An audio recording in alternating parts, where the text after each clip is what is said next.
Welcome back, kids and coaches. And today we are going to get into our discussion on energy metabolism here. So, what we're going to be primarily doing is looking over really the three basic starts to our energy metabolism. So, we're going to look at how proteins, fats, and carbs all begin their journey to turn themselves into ATP, and then how we can actually use that for real world energy here. The first thing we should know, and what we'll be looking at in future videos, is the difference between our different types of metabolism. So the two different types of metabolism you have are aerobic and anaerobic. If you have aerobic metabolism, you are using oxygen. If you have anaerobic metabolism, you are not using oxygen. Anaerobic is fast, aerobic is slow. But this is also really powerful. So if you're willing to wait a little bit, your aerobic metabolism gives you a ton more ATP than your anaerobic system will. Now, when we actually use this,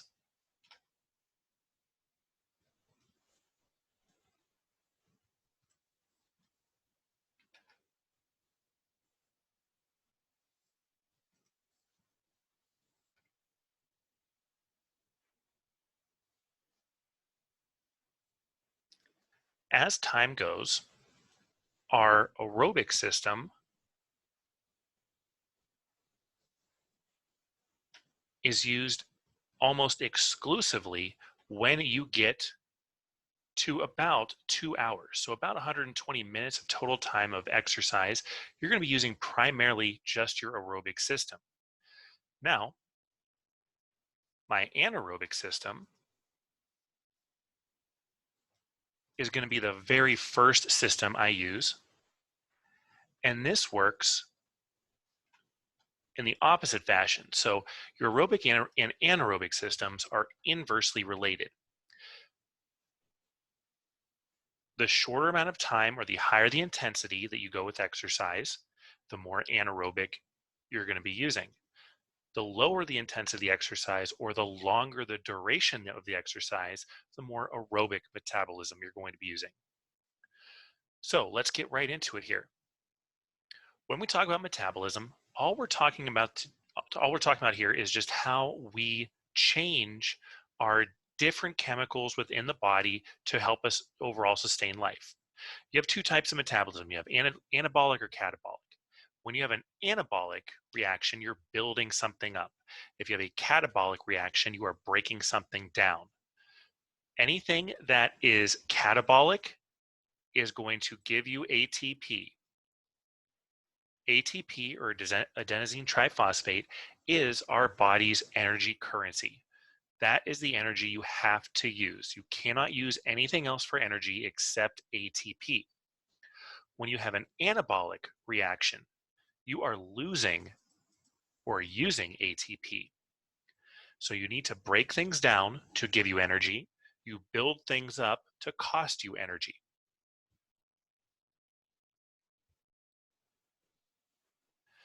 One other important term to know here is bioenergetics. Bio means life, energy, or energetics means energy.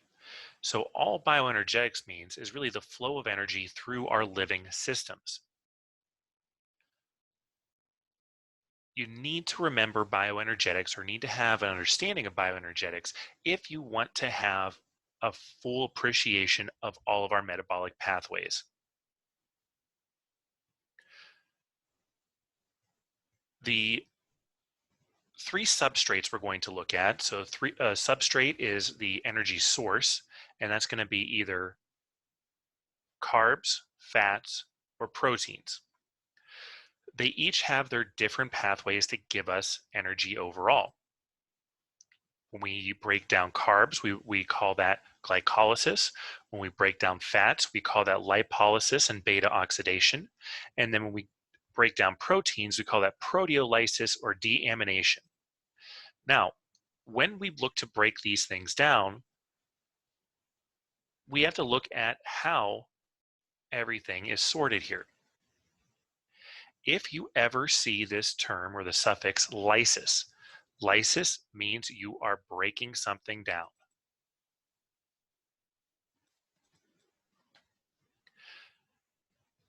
We'll look in a couple slides here how we have something called gluconeogenesis or glycogenolysis. Anytime you see a genesis, that means you're building something up. So we'll cover that here in a minute. Glyco refers to glycogen or glucose, so those are your carbs. Lipo refers to lipids, that is your fats. Proteo or aminates or amination both refer to proteins.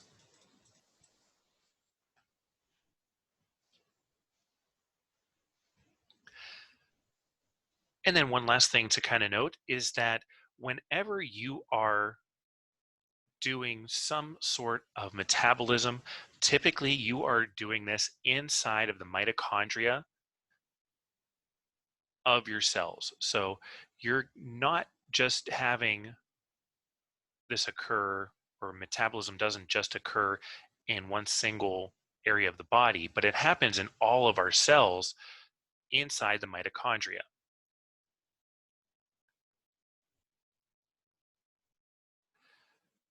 So now getting to carbs. Carbs are our quickest and easiest form of energy to break down. So when you eat carbs, your body can virtually instantly start turning those into ATP. The first thing we got to remember with carbs is glycolysis. Glycolysis is just the simple breakdown of glucose into pyruvate, which ends up forming lactate, ATP, which is energy. We also get NADH. NADH is a precursor to future ATP, and NADH stands for nicotinamide adenine dinucleotide. If you see the H on the end, that means it has hydrogen attached to it. For all you chemistry fans out there, NAD is an oxidized it is oxidized. That means oxygen has been added to it. NADH is reduced. These two principles are what we call redox reactions. Now, what's important about this is glycolysis occurs without oxygen. So you can actually create ATP without having to use oxygen. Pyruvate or lactate, you may also hear the term lactic acid, can then get recycled back into glucose to start the cycle over again. When you break down one molecule of glucose, you end up getting a net here of 2 ATP, 2 pyruvates, and 2 NADHs.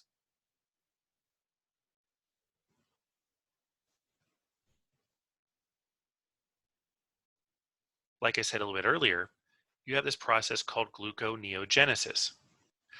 When you have any sort of genesis reaction, you are building something up. So genesis is anabolic.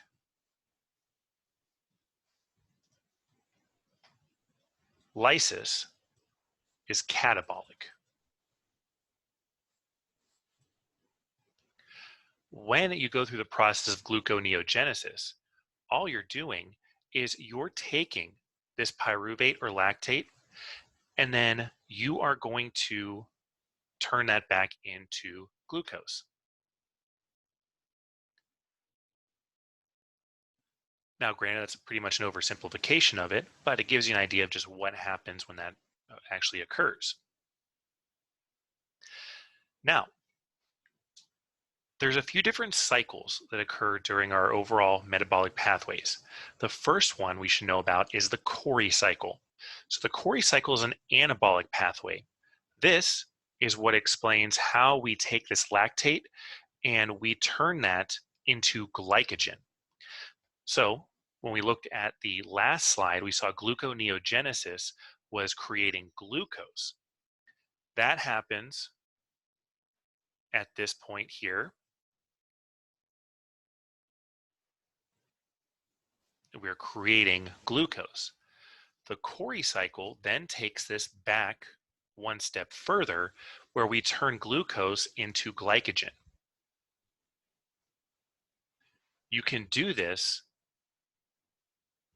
really from glucose in the blood and actually have this form glycogen in the muscles, which is called intramuscular glycogen. But most often this occurs in the liver. So you're taking glucose, adding a couple enzymes to it, and then you are getting that converted to glycogen. Glycogen is just our storage form of carbs. So when you store carbs, you store them as glycogen.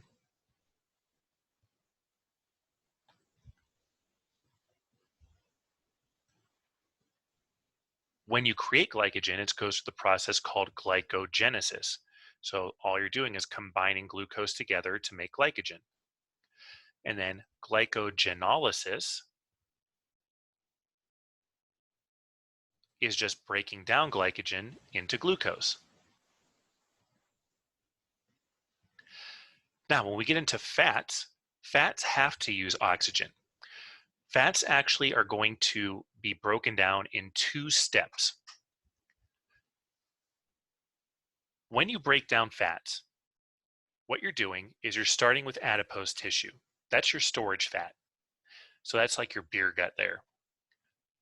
From there, fats get broken down into triglycerides.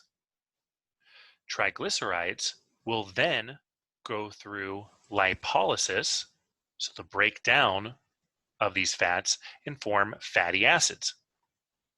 Fatty acids are just really long chains of carbon and hydrogen molecules.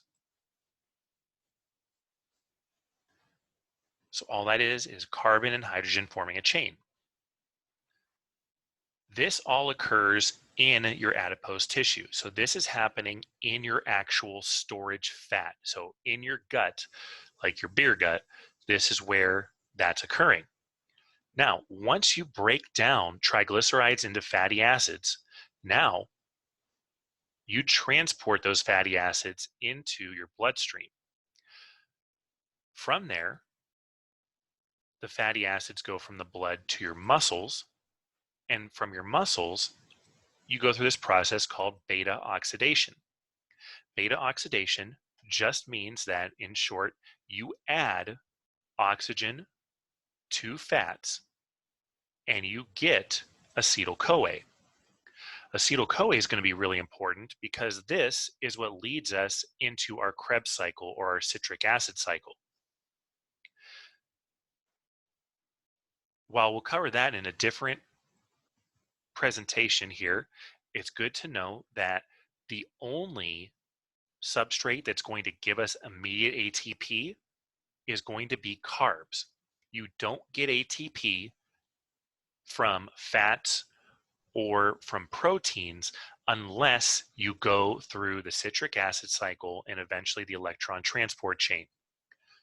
The more steps you do, the longer it takes. When you get past the citric acid cycle, you have to use oxygen. You can no longer go without.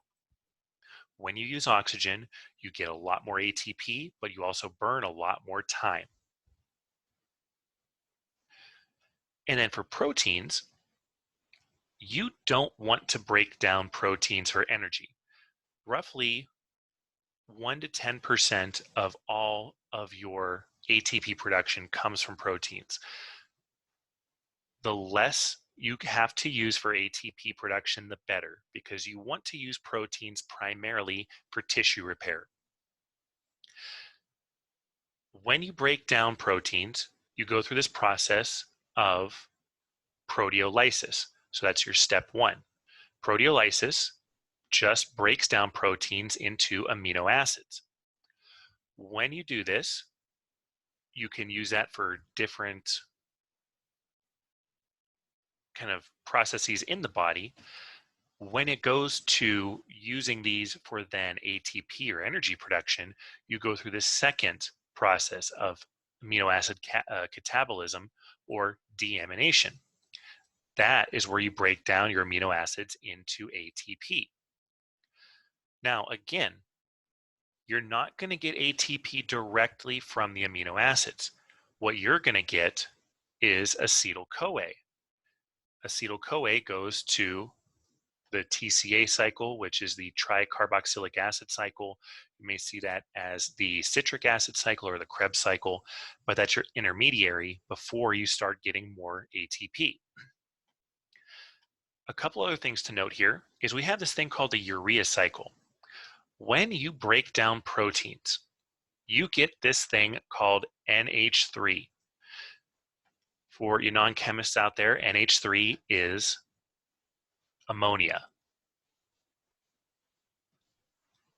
This is what makes, say, like your urine smell like it does. This is also used in, say, fertilizers.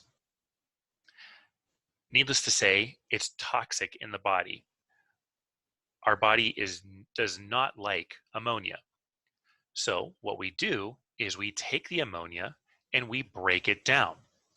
So you break this down into urea or uric acid plus carbon dioxide. This is going to occur with a couple enzymes in here. What will happen is that the ammonia will come from your tissues, and then it converts to an amino acid called alanine in your actual muscles, and then alanine can then convert into pyruvate primarily in the liver. This can also occur in the kidneys, and what's really noteworthy about that is that the more protein you have in your diet, the more your kidneys have to work. So if you have kidney disease of any sort, you should not be on a high protein diet, because this urea cycle will actually put a lot more strain on your kidneys to turn ammonia into uric acid or urea, which can damage your kidneys in high volumes. Now, eventually, when you get this turned into pyruvate, this will then go back into the gluconeogenesis cycle to give you glucose. So you're not getting directly ATP from this, but you can get that turned eventually into glucose. You could also take that pyruvate and turn that into acetyl-CoA.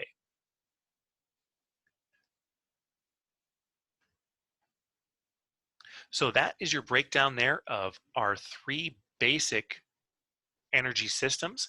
When we come back, we'll be talking about the Krebs cycle and the electron transport chain and putting this all together to see how we actually get a lot of our ATP production. So until next time, I will see you all later.